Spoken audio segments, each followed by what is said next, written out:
Hello people! Today's problem is longest consecutive sequence. Given an unsorted array of integers nums, return the length of the longest consecutive elements sequence. So for example, here we have this unsorted array, okay, and we have to return the length of the longest consecutive sequence, which in this case is 1, 2, 3 and 4.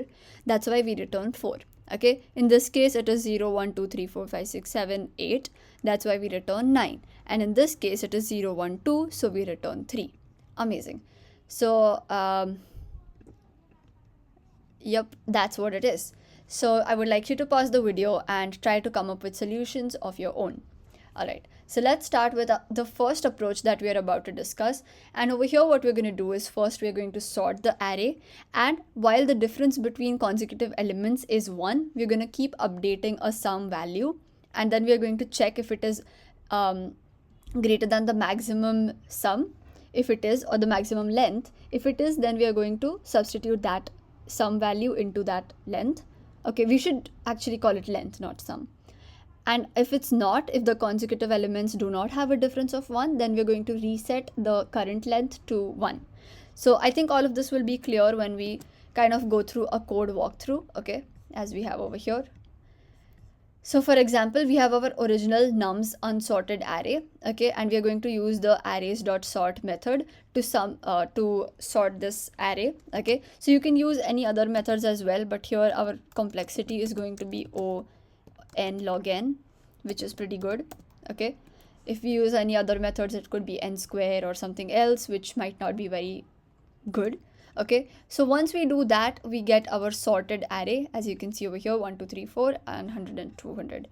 And what we're going to do is we're going to use this for loop logic. This is the code, okay, where we start from the first index. So this is 0th index, this is the first index. We start from here, we keep comparing it with the index just before it. If the sum is 1, then we update this current sum, okay, we check it with maximum length, okay. Maximum length is originally 1, but now current sum is 2, so we are going to update the maximum length value to 2, okay. So that's what we do, max of current length and max length. Awesome. And once that's there, we move forward, okay, and we keep doing that. If it is not true, like over here, okay, so when I is equal to 1, 2, 3, 4, so for I, if we skip forward to for I is equal to 4, we will first check, okay, so I is equal to 4 in this case, we are going to check this, right? So 100 minus 4, is that equal to 1? It's not. If it's not, then we are going to say current length is equal to 1, okay. So basically what is the outcome of this operation is that current length is equal to 1.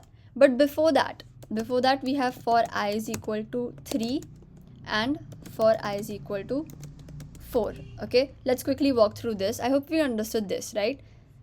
Perfect and perfect, okay. So moving over here, what we will do is the same thing. Since 3, okay, wait.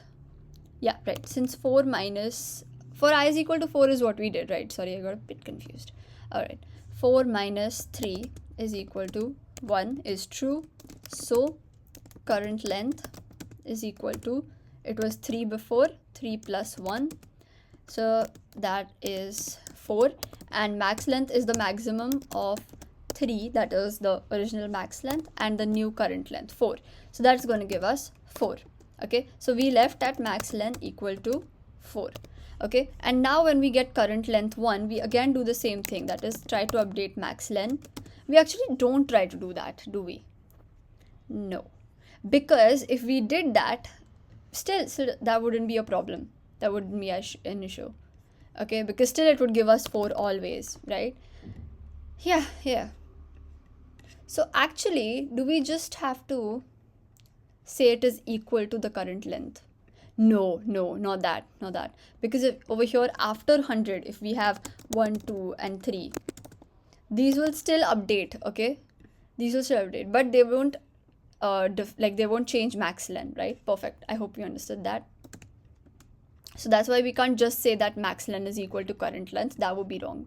Awesome. So that's our logic, okay. So let's quickly put it in code, in the code format. This is kind of pretty much what we are doing, okay. So let's get started.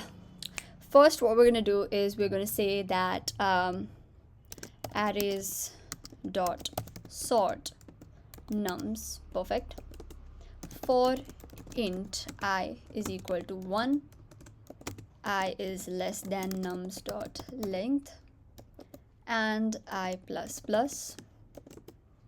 We want to do what do we want to do? If nums I minus nums I minus 1 is equal to 1, then what do you want to do? You want to do current length plus plus. So we'll have to first define that.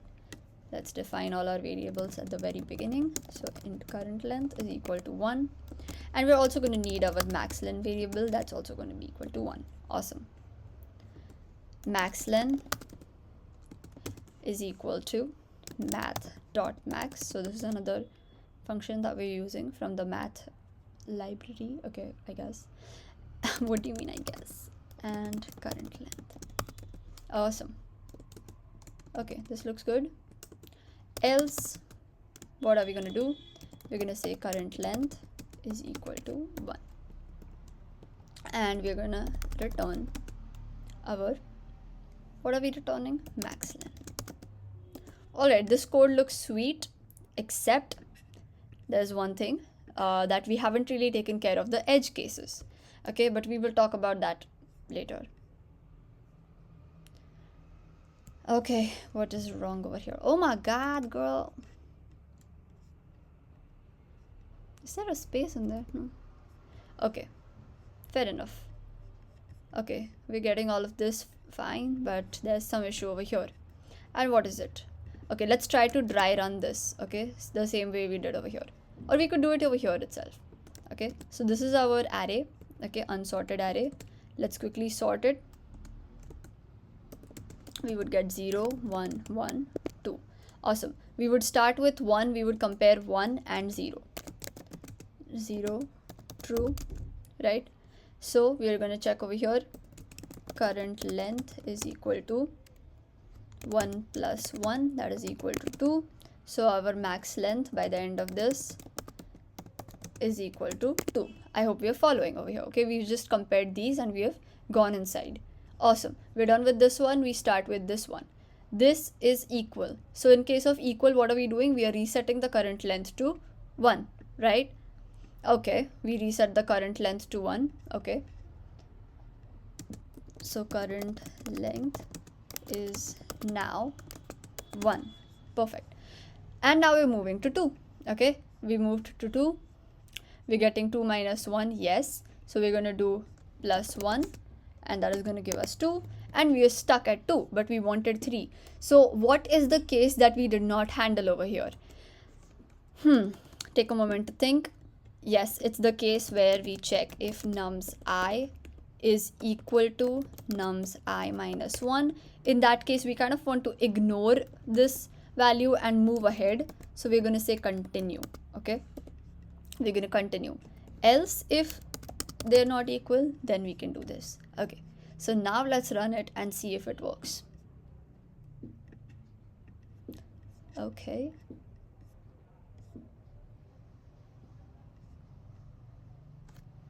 Perfect. Awesome. So we solved that issue. Another issue, which is very small, is if we have a empty empty, what is it?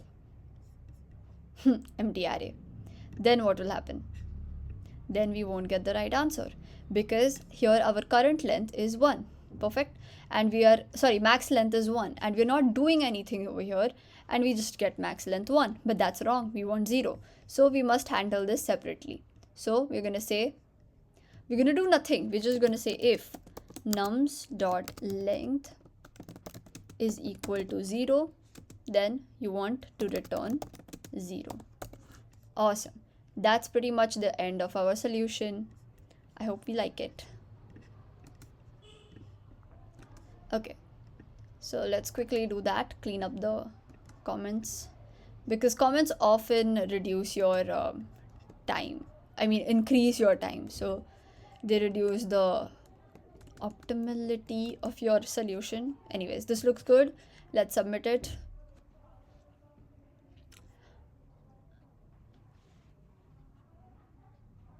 Okay, so it beats only 97, not 100. So there must be some approach that we could use to optimize this further. But this is a pretty good option to start with. Okay, so let's discuss the next approach. It is using HashSet, and trust me, it's not um, very complicated or anything. It's very simple. What you have to do is that you have to convert your nums array to a set. Okay, and once you're done with this set, you're going to basically check in that set if there is any element which is less than that element. If that is the case, then you're not going to go ahead. You want to start with the starting element. So for example, if you have some set, okay, which is 0, not 0, 1 0 2, so when you come at 1, okay, you don't want to start with 1, you want to start with 0, because what you're going to do is at 1 you're going to see if there is any element in the set which is 1 less than that element, and that is true. So we're not going to go inside the loop. Okay, we're going to start at the minimum element basically, and then for this element we are going to set new values. Okay, so we're going to have our current value as 0, and we're going to have our what is the next thing, yeah, our count as 0, and then we're going to check if this set contains a value which is 1 more than 0, so that is 1. Okay, and then we are going to update our count to count plus plus, and then we are going to set our current to 1. Then we will check the same thing if there is a element in the set which is 1 greater than this value, that is 2. So our count is going to be 2, and our current is also going to be 2, and after that we'll not find anything. So that's kind of the end of it. Okay, so that's how it's gonna work briefly. Okay, so let's do our code walkthrough. Okay, so what does it say here? Start counting only if element is the starting element of a correct sequence.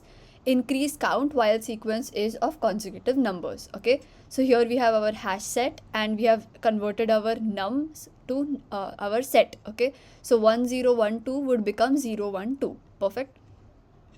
And then what we are going to do is that for each of these nums we are going to check our thing. So if set does not contain num minus 1, then go inside and set this, and keep updating your current value till the end of it while this is true, and then you're going to check your max length. Okay, awesome. So let's get started with that. Okay, also we are still going to include the condition that we discussed, that if nums.length is equal to 0, then you want your function to return 0. Perfect. Okay, then we are going to start with declaring our hash set. Okay, it is going to have integer values. It's going to be called set. It is a new hash set. Awesome. Next, what are we going to do? We are going to say that for int num in nums, what do we want to do? We want to set dot add num. Awesome. We are going to declare our variable, that is int max length, which is equal to 0. For int num in set, if set does not contain, so check that it is the first value. Contain or contains? Contains. Nums minus 1, sorry, num minus 1. If it does not contain, then int current value is our num, and int count is equal to 1, because first value we have found. Then we are going to check while set dot contains. What does it contain? Num nahi, current, that is current plus 1, because we'll keep updating this value, how we went from 0 to 1, and then we checked 1 plus 1, that is 2, if 2 is there or not. Okay, we can't just fix it to num, that would be disastrous. Okay, what are we going to do? We are going to do current plus plus, and we are going to do count plus plus. Awesome. And once we're done with this, we are going to update our max length. Max length is equal to math dot max count comma max length. Awesome. Awesome. And that's how we submit our code. Return, how much is it? Return what? Max length. Perfect. Okay, I think that's good. Okay, awesome. So this is supposed to be the most optimal approach where you use your hash set, but do you see that it is actually beating just 56.52? So our original submission, our original approach was honestly even better, right, than our new approach. Okay, so that's pretty sweet. That's awesome. Okay, here it would be on log n and here it would be on. So technically this is the right way to do it, because here it would be more, I think, because on log n is more than on. Wait, is it or is it not? We should clarify that. Anyways, so that's it for today. I hope you understood. Thank you.